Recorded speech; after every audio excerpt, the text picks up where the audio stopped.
In the days when the judges ruled, there was a famine in the land, and a man from Bethlehem in Judea, together with his wife and 2 sons, went to live for a while in the country of Moab.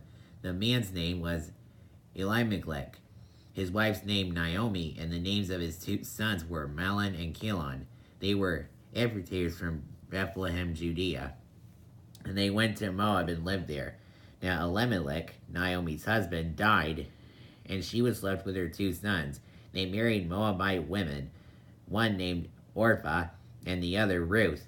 After they had lived there about 10 years, both Mahlon and Chilion also died, and Naomi was left without her 2 sons and her husband.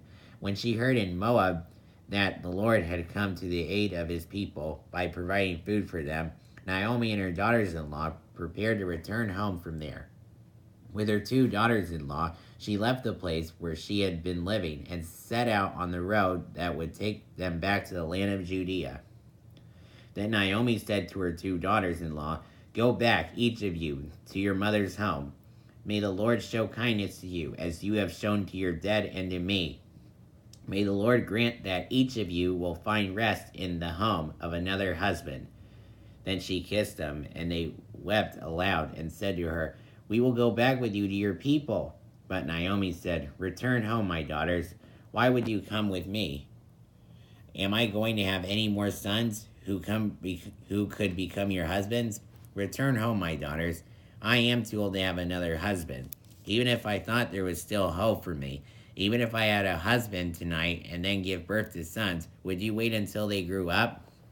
Would you remain unmarried for them? No, my daughters, it is more bitter for me than for you, because the Lord's hand has gone out against me." At this they wept again. Then Orpah kissed her mother-in-law goodbye, but Ruth clung to her. "Look," said Naomi, "your sister-in-law is going back to her people and her gods. Go back with her." But Ruth replied, "Don't urge me to leave you or to turn back from you. Where you go, I will go, and where you stay, I will stay. Your people will be my people, and your God my God. Where you die, I will die, and there I will be buried. May the Lord deal with me, but it ever so severely, if anything but death separates you and me." When Naomi realized that Ruth was determined to go with her, she stopped urging her. So the 2 women went on until they came to Bethlehem. When they arrived in Bethlehem, the whole town was stirred because of them, and the women exclaimed, "Can this be Naomi?" "Don't call me Naomi," she told them. "Call me Mara, because the Almighty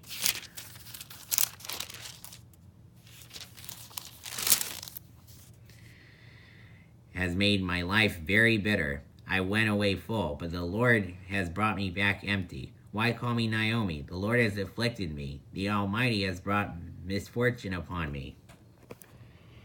So Naomi returned from Moab, accompanied by Ruth the Moabite, her daughter-in-law, arriving in Bethlehem as the barley harvest was beginning.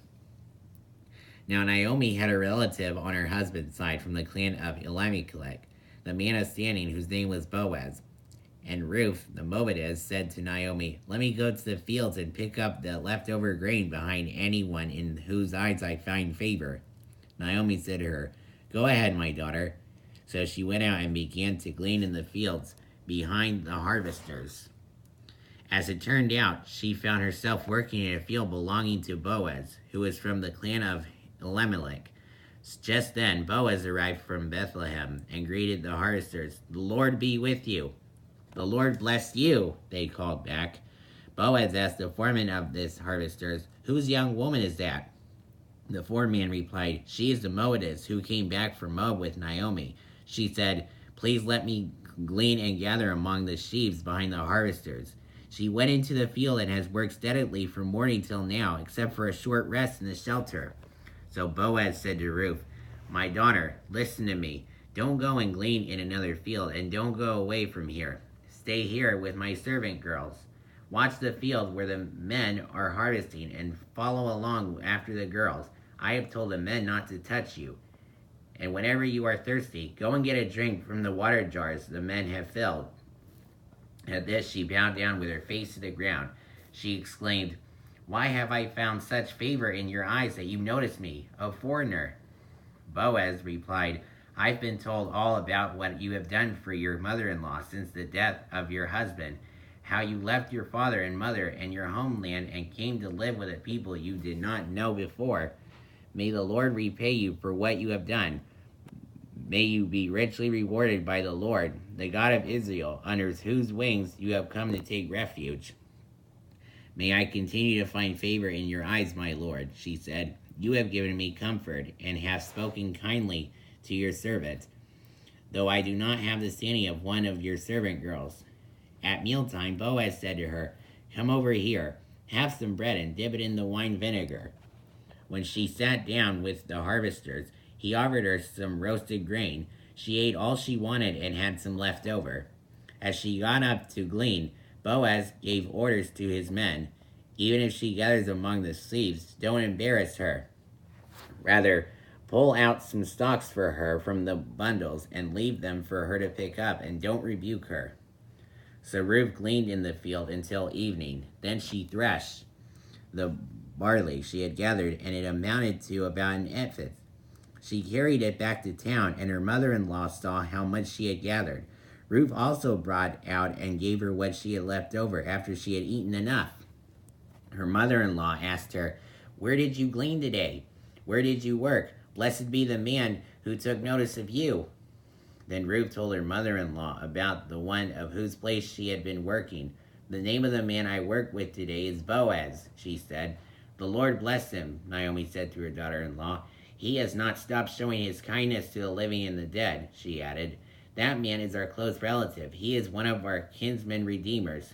Then Ruth, the Moabitess, said, He even said to me, Stay with my workers until they finish harvesting all my grain. Naomi said to Ruth, her daughter-in-law, It will be good for you, my daughter, to go with his girls, because in someone else's field you might be harmed. So Ruth stayed close to the servant girls of Boaz to clean until the barley and wheat harvesters were finished, and she lived with her mother-in-law. One day Naomi, her mother-in-law, said to her, My daughter, should I not try to find a home for you, where you will be well provided for? Is not Boaz, with whose servants girls you have been, a kinsman of ours? Tonight he will be winnowing barley on the threshing floor. Wash and perfume yourself, and put on your best clothes. Then go down to the threshing floor, but don't let him know you are there until he was finished eating and drinking. When he lies down, note the place where he is lying. Then go and uncover his feet and lie down. He will tell you what to do.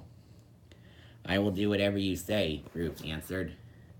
So she went down in the threshing floor and did everything her mother-in-law told her to do. When Boaz had finished eating and drinking and was in good spirits, he went over to lie down at the far end of the grain pile. Ruth approached quietly, uncovered his feet, and lay down. In the middle of the night, something startled the man, and he turned and discovered a woman lying at his feet. Who are you? He asked. I am your servant Ruth, she said. Spread the corner of your garment over me, since you are a kinsman redeemer. The Lord bless you, my daughter, he replied. This kindness is greater than that which you showed earlier. You have had not run after the younger men, whether rich or poor. And now, my daughter, don't be afraid. I will do for you all you ask. All my fellow townsmen know that you are a woman of noble character. Although it is true that I am near of kin, there is a kinsman redeemer nearer than I. Stay here for the night, and in the morning, if he wants to redeem good, let him redeem. But if he is not willing, as surely as the Lord lives, I will do it. Lie here until morning.